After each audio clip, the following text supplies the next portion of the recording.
అత్యాచారం కేసులో అలహాబాద్ జడ్జి వ్యాఖ్యలు అమానవీయం. సుప్రీంకోర్టు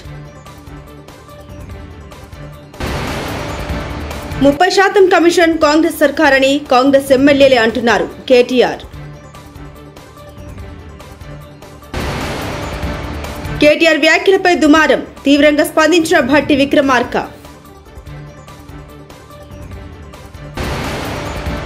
వారికి పూర్తి స్థాయి అధికారాలు ఇవ్వండి, సీఎం ఆదేశాలు. సీఎం చంద్రబాబు నాయుడు. బాలికలపై లైంగిక వేధింపుల కేసులో అలహాబాద్ హైకోర్టు జడ్జి ఇచ్చిన తీర్పు దేశవ్యాప్తంగా తీవ్ర దుమారం రేపింది. బాలిక ఛాతిపై చేయి వేయడం, ఆమె ప్యాంటు నాడ పట్టుకుని లాగడం అత్యాచారం కిందకు రాదంటూ అలహాబాద్ హైకోర్టు జడ్జి ఇచ్చిన తీర్పును చాలా మంది తప్పుపట్టారు.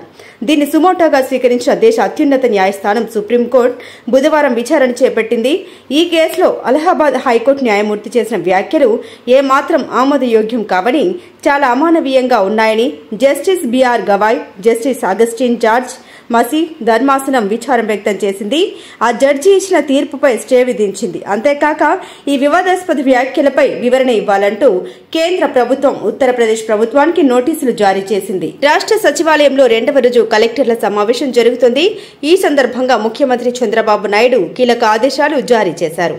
ఉమ్మడి జిల్లాలోని అధికారులతో సంబంధం లేకుండా కొత్త జిల్లాలో జిల్లా అధికారులకు పూర్తి స్థాయిలో అధికారాలు డెలిగేట్ చేయాలని ఆదేశించారు. ఆయా జిల్లాల్లోని అధికారులు స్వేచ్ఛగా వారి విధులు నిర్వహించుకునే అవకాశం కల్పించాలన్నారు.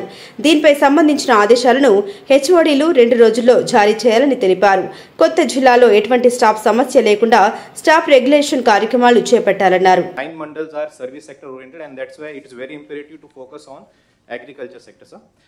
Going sector wise, agriculture and allied sector, so we are expecting and targeting 10,000 hectares of area expansion in maize and pulses. For early detection of pests, we are targeting NPSS and APSS, and 26,000 farmers would be targeted, sir. Particularly drone spraying is being targeted. 3,100 groups, the groups of farmers which are having the farms which are adjacent to each other, particularly 5 acres to 20 acres have been formed. This was because the drone operators were not willing to take up drone spraying in a small patch of land. Sir, namaskaram sir, Collector Vijayanaran sir. District action plan sir, next year sir. Regarding agriculture సంబంధించి sir, ఇప్పుడు already మేము agriculture crop సంబంధించి 1,59,00,000 ఇప్పుడు మేము already present crop area ఉంది sir మాది. Next financial year sir మేము ఒక 10,000 hectares మేము అగ్రికల్చర్ ఏరియా ఎక్స్పాండ్ చేద్దాం అనుకుంటున్నాం సార్. దానివల్ల నియర్లీ 1 lakh మెట్రిక్ టన్నులు అడిషనల్గా ప్రొడక్షన్ రావడానికి అవకాశం ఉంటుంది sir.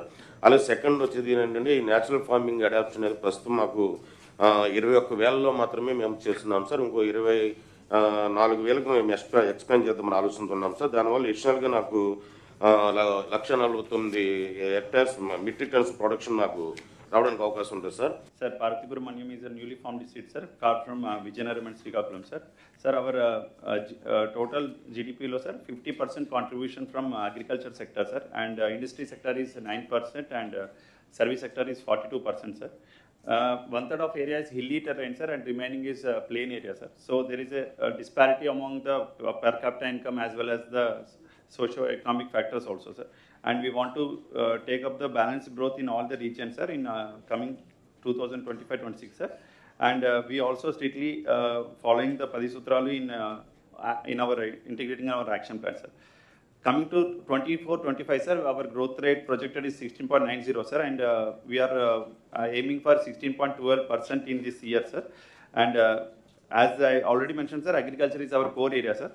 So divided the district into 3 belts based on the activity as well as the geography of the district, sir. The red zone, that is the industrial belt, sir. It is all 6 mandals are industrialized, sir. And the 8 mandals which are bordering Alluri, Sitaramaraju, Vijayanagaram and Kakinada are basically tribal and forest areas, sir. In between we have the agriculture terrain, sir. These 3 belt approximately matches with my per capita income distribution, sir. The highest is in the coastal mandals, and then it keeps on reducing towards the tribal areas, sir. GDP में major 3 clusters. My agriculture contribution is 24% as of now, sir. Next year we have a projection of 29%. For services, we as of this year it is 23.51%, sir. Next year we are targeting 24.21%. As far as industry is concerned, sir, as of now Telangana అసెంబ్లీలో Bharat MLA KTR చేసిన వ్యాఖ్యలతో దుమారం రేగింది. పన్నులు కావాలంటే కాంగ్రెస్ నేతలు 30% కమిషన్లు తీసుకుంటున్నారని ప్రచారం జరుగుతోందని ఆయన వ్యాఖ్యానించారు.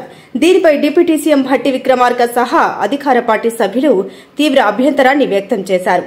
భారత సభ్యులు ఒళ్లు దగ్గర పెట్టుకుని మాట్లాడాలని భట్టి విక్రమార్క వ్యాఖ్యానించారు. సభ్యులు మాట్లాడేటప్పుడు ఒక స్టేట్మెంట్ చేసేటప్పుడు ఒళ్ళు దగ్గర పెట్టుకొని మనం మాట్లాడేది కరెక్టా కాదా, ఇది మనం ఏం చేస్తున్నాము నిబద్ధతతో మాట్లాడాలి. ఎంత తెచ్చేది ఏమనుకుంటున్నారు? ఏది పడితే అది మాట్లాడితే తెలుస్తుంది అనుకుంటున్నారా?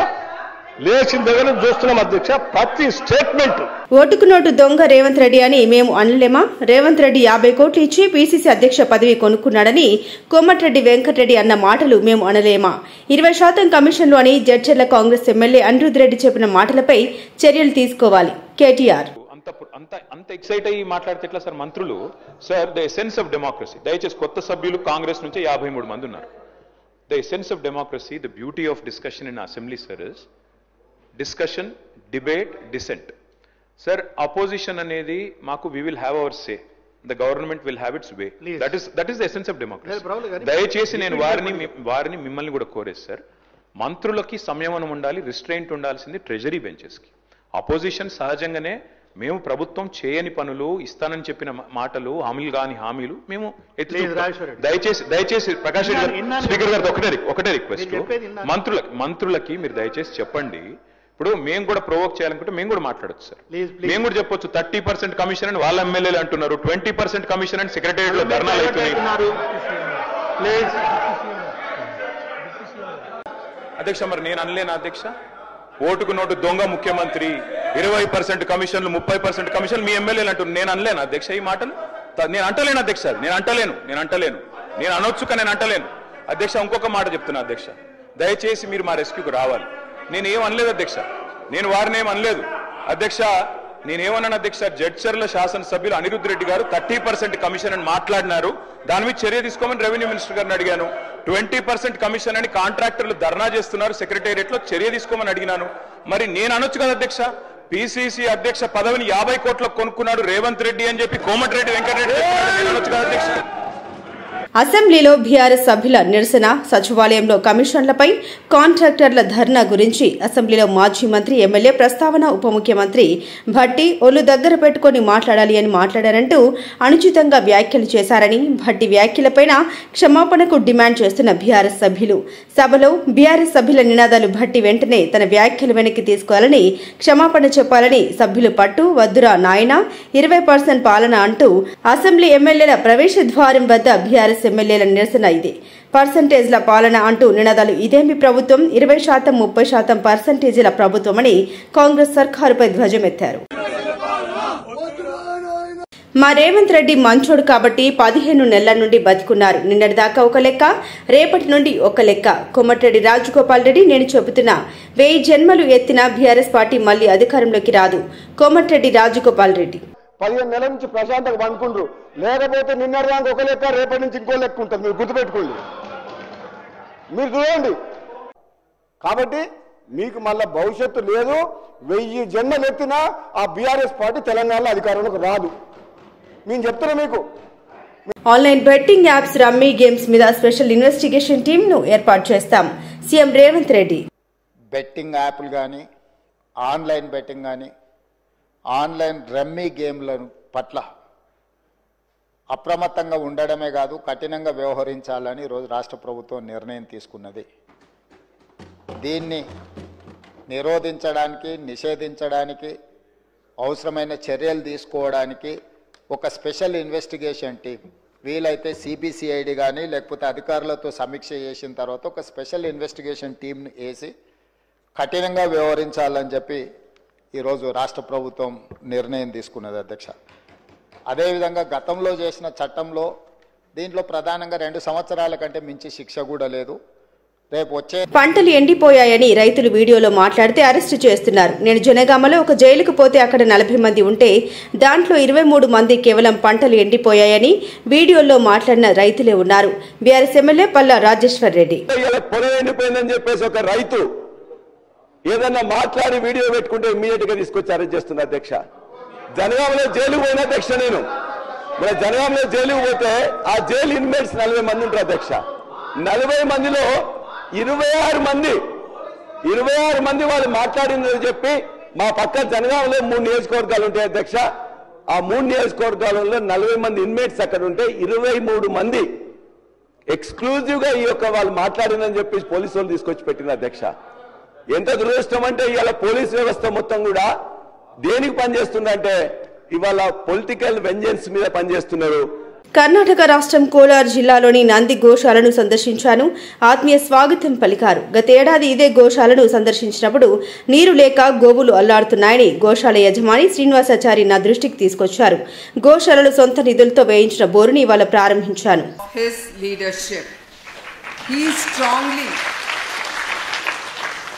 He strongly recognizes that education is the most powerful tool for social and economic progress.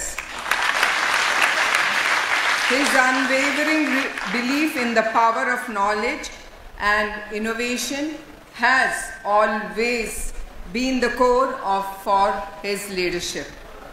He strongly advocates for a knowledge-driven economy where education and research fuel is for national development. To all the students present today, I urge you to make education your top priority way forward and now. In today's digital age, distractions are everywhere, particularly through mobile phones and gadgets. While technology can be of great enabler, its excessive use can hide learning and growth. You all know, with the misuse of technology, we keep hearing and seeing with our own eyes how people are misusing and how their lives way forward is going in no proper direction. As youngsters and as a motherly figure, because I'm a mother also and a mother to you all, my advice is use technology for benefit, not for your destruction of your future. That's my only request from my side to you youngsters. In our family, we ensure that our grandson Devansh stays away from excessive screen time and focuses on meaningful learning experiences. So I encourage you all to do the same. Dedicate yourself to acquiring knowledge, exploring new ideas and developing scientific mindset.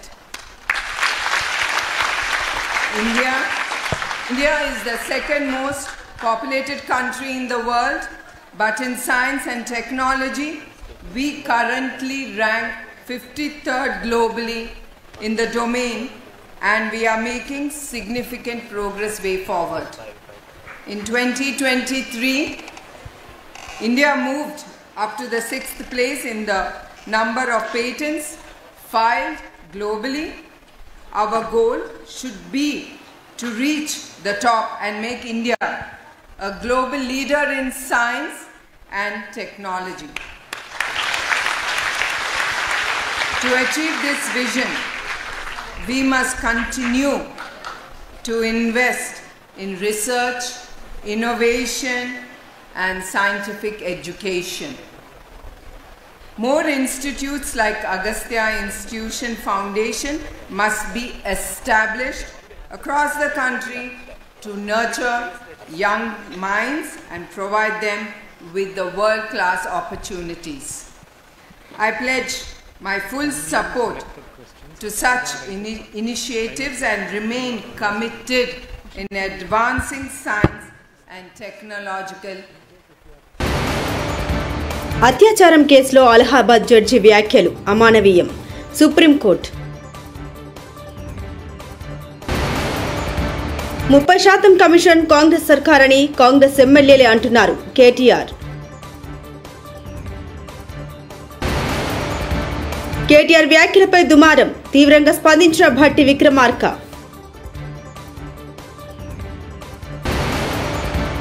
వారికి పూర్తిస్థాయి అధికారాలు ఇవ్వండి, CM ఆదేశాలు, CM Chandrababu Naidu.